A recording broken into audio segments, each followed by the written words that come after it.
قل هل يستوي الذين يعلمون والذين لا يعلمون إنما يتذكر أولو الألباب.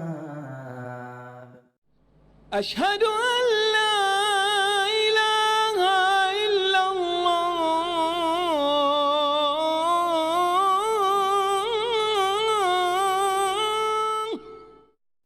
بسم الله الرحمن الرحيم. الحمد لله رب العالمين والعاقبة للمتقين ولا عدوان إلا على الظالمين، والصلاة والسلام على المبعوث رحمة للعالمين نبينا وإمامنا محمد وعلى آله وأصحابه ومن دعا بدعوته واتبع هديه إلى يوم الدين. أما بعد، فباب اللقطة کتاب البیوع سے ہی اس باب کا بھی تعلق ہے. لقطہ قاف کے فتحے کے ساتھ، ملتقطہ کے معنی ملتقطہ اٹھایا ہوا سامان. کوئی سامان کہیں گرا ہوا تھا، جو سامان مالک سے ضائع ہو جائے یا مالک جس سامان کو گم کر دے، اگر کوئی شخص اس کو پا لیتا ہے اور اس کو اٹھا لیتا ہے تو اس کو لقطہ کہتے ہیں. اٹھایا ہوا سامان، گرا پڑا سامان تھا، اس کو کسی شخص نے اٹھا لیا. اس سلسلے میں شریعت اسلامیہ کیا ہدایت دیتی ہے وہی ہم انشاءاللہ پڑھیں گے. لیکن چونکہ یہ کتاب عمدۃ الاحکام، جیسا کہ میں نے اس سے قبل بھی ذکر کیا ہے کہ بہت مختصر ہے، اس سے ایک ہی حدیث لے کر آئے ہیں اس باب میں، اور مسائل کا یوں ضمن ذکر آ جائے تو آ جائے، ورنہ اگر صرف حدیث کی روشنی میں گفتگو کی جائے تو ایک حدیث سے جو باتیں متعلق ہوں گی وہی ہمارے سامنے آئیں گی. اس کے بعد اگر کوئی مطول کتاب پڑھتے ہیں، اگر ہم مثلا بلوغ المرام پڑھتے ہیں یا کتاب محرر ابن الہادی کی پڑھتے ہیں، یا اسی طریقہ سے کوئی اگر منتقل اخبار پڑھتا ہے، تو ماشاءاللہ وہاں کئی حدیثیں ذکر کی گئی ہیں اس باب میں جن سے مختلف مسائل پر روشنی پڑتی ہے. اعلیٰ کل حال، گرے پڑے سامان کو جو آدمی اٹھاتا ہے اس سامان کی کئی نوعیت ہوتی ہے. بعض سامان تو گھٹیا ہوتا ہے، حقیر شے ہوتی ہے کہ خود صاحب سامان اس پر توجہ نہیں دیتا. 10-5 روپے اگر کسی کے پاکٹ سے گر گئے، یا 10-5 روپے کی 20 روپے کا قلم اگر کسی کی جیب سے گر گیا، کوئی ہلکی پھلکی چیز اگر گر گئی تو صاحب سامان بھی اس پر پریشان نہیں ہوتا ہے، چلو کوئی بات نہیں. تو اگر ایسی کچھ ہلکی پھلکی چیز کم قیمت کی اگر گری پڑی اگر کسی کو مل جائے اور وہ اس کو اٹھا لیتا ہے تو وہ اس کو استعمال کر سکتا ہے. کھانے پینے کی چیز ہے، اگر 1-2 کھجور مل گئی، کوئی ایک چاکلیٹ سڑک پہ گرا ہوا مل گیا، تو اگر آدمی اس کو چاہے تو اٹھا کر کھا لے. جیسا کہ رسول گرامی صلی اللہ علیہ وسلم نے فرمایا کہ میں راستے سے گزرتا ہوں تو کبھی کبھی ایک کھجور گری ہوئی مجھ کو ملتی ہے، میں چاہتا ہوں کہ اس کو اٹھا کر کھا لوں، مگر مجھے یہ اندیشہ ہوتا ہے کہ کہیں یہ صدقے کی نہ ہو، تو اس واسطے میں چھوڑ دیتا ہوں. اس کا مطلب یہ ہے کہ اگر یہ اندیشہ نہیں ہوتا یا کوئی ایسا شخص ہے جس کے لیے صدقہ حرام نہیں ہے تو وہ آدمی اس کو کھا سکتا ہے بغیر اعلان کیے ہوئے، بغیر اس سامان کو پہچانوائے ہوئے کہ بھئی یہ کس کا گرا ہوا ہے. تو اگر حقیر شے ہو، معمولی شے ہو، تو اگر آدمی اس کو اٹھاتا ہے تو اس کی تعریف کی اور اس کی تشہیر کی اور اس کے اعلان کی ضرورت نہیں. قلم جیب میں لٹکائے ہوئے ہیں، ٹانگے ہوئے ہیں، لکھ رہے ہیں، پڑھ رہے ہیں، اگر کسی نے دیکھ لیا اور کہا کہ بھئی یہ قلم تو ہمارا ہے، آپ کو کہاں ملا؟ تو فلاں جگہ گرا ہوا تھا. نہیں، یہ تو ہمارا ہے. چل ٹھیک ہے بھائی، لے لو. استعمال کرتے رہیے. اگر کسی نے دعویٰ کیا، کہا کہ میرا ہے، تو چلیے دے دیجیے. ایک چیز ہوتی ہے جو اویلیبل ہوتی ہے کہ اگر اس کا مالک اس کو کھو دے یا سامان مالک سے گم ہو جائے تو وہ پریشان ہوتا ہے، اس کو تلاشتا ہے. اب وہ چیز کیش کی شکل میں ہو یا کوئی مال و متاع ہو، کوئی گٹھڑی ہو جس میں قیمتی سامان رکھے ہوئے ہوں، یا کسی عورت کے زیور کا تھیلا ہے جو گر گیا ہے، جو اویلیبل چیز ہے اس کو اگر آدمی اٹھاتا ہے تو اس پر واجب ہے کہ وہ اس کی تشہیر اور اس کا اعلان 1 سال تک کرتا رہے۔ اعلان کی کیفیت کیا ہوگی، کتنے دنوں پر اعلان ہوگا، یہ سب کی وضاحت نہیں۔ عرف اور عادت کے اعتبار سے علماء نے کہا کہ شروع میں پہلے ہفتے میں یومیہ، روزانہ مسجد کے باہر، کیونکہ لوگ مسجد میں اچھی خاصی تعداد میں آتے ہیں خاص کے شہروں میں، اور اسی طریقے سے بازار میں، اور جہاں جہاں لوگوں کا تجمع ہوتا ہے، لوگ اکٹھا ہوتے ہیں، وہاں پر اعلان کرنا چاہیے کہ بھائی کسی کا کیش یا کسی کا زیور یا کسی کی کوئی بیش قیمتی چیز گر گئی ہو گئی ہو تو وہ مجھ سے یا کسی سے اعلان کروائے کہ فلاں صاحب کے پاس جائیں اور تفصیلات بتا کر اپنے سامان کی وہاں سے حاصل کریں۔ تو پہلے ہفتے میں یومیہ، اور اس کے بعد ہفتہ ہفتے میں 1 دفعہ، اور پھر اس کے بعد لوگوں نے کہا کہ صاحب مہینے میں 1 مرتبہ۔ اور اب تو آسان ہے، اخبار میں گمشدہ شے کا اعلان کر دیجئے، ٹیلی ویژن پر اعلان کر دیجئے۔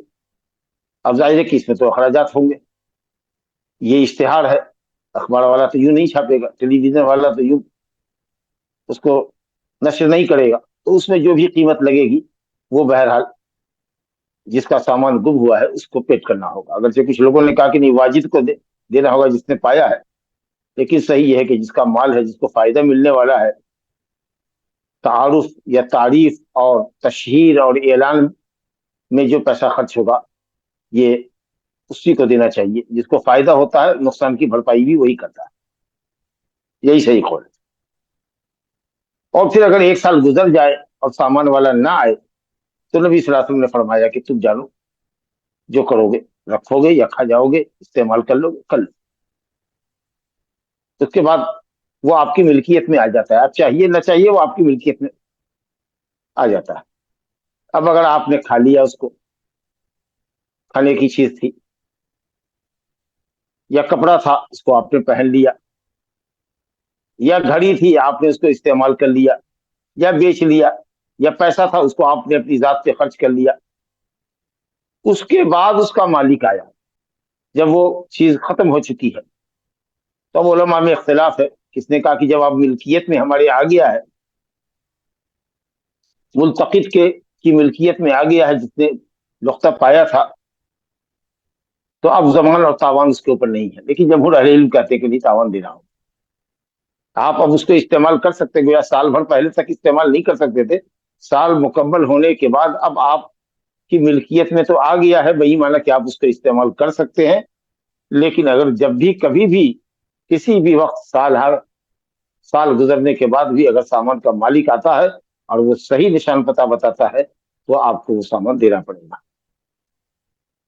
علماء کا اختلاف ہے بہرحال۔ تو یہ تو گرا مایا سامان کی حیثیت ہوئی۔ تیسری چیز ہوتی ہے جانور۔ تو جانور کے سلسلے میں بڑا جانور جو خود اپنی سیفٹی خود کر سکتا ہے، اونٹ ہے، زراف ہے، یا اسی طریقے سے ہرن ہے، کسی کا ہرن ہے پالتو، اور وہ چھوٹے چھوٹے جانوروں سے اپنے آپ کی حفاظت کر لیتا ہے، کافی دوڑتا بھاگتا ہے، تو حضرت نے کہا کہ ایسی چیزوں کو نہیں لینا چاہیے۔ بلکہ حدیث میں دیکھیں گے کہ ایک آدمی نے کہا کہ اگر گمشدہ جانور میں اونٹ اگر ہو یا رسول اللہ تو کیا ہم اس کو لے سکتے ہیں؟ تو آپ بہت ناراض ہوئے، کہا کہ تم کو اس سے کیا مطلب، بڑا جانور ہے، کئی دن تک وہ پانی کے بغیر رہ سکتا ہے، لمبی گردن ہے، درختوں سے پتے توڑ کر وہ کھائے گا، کاٹے کھائے گا، گھاس چڑھے گا، اور خود ہی پانی کے گھاٹ پر جا کر پانی پی لے گا، اور میلوں نہیں سینکڑوں میل کی مسافت بھی وہ طے کر سکتا ہے، کئی دن تک، بلکہ بعض حالات میں تو جاڑے وغیرہ میں کئی مہینے تک بغیر پانی پیے بھی وہ رہ سکتا ہے، تو تم اس کو کیوں لو گے؟ بہت ناراض ہوا، رخسار آپ کے تن گئے، سرخ ہو۔ پوچھا کہ بکری اگر کسی کی گم ہو، جنگل میں بدھی ہوئی ہو، آبادی سے باہر سنسان جگہ پہ بدھی ہوئی ہو یا چر رہی ہو، کوئی مالک نہیں آیا لینے کے لیے، تو آپ نے کہا کہ ہاں وہ چھوٹا جانور ہے اور وہ بھیڑیے سے اپنی حفاظت نہیں کر سکتا،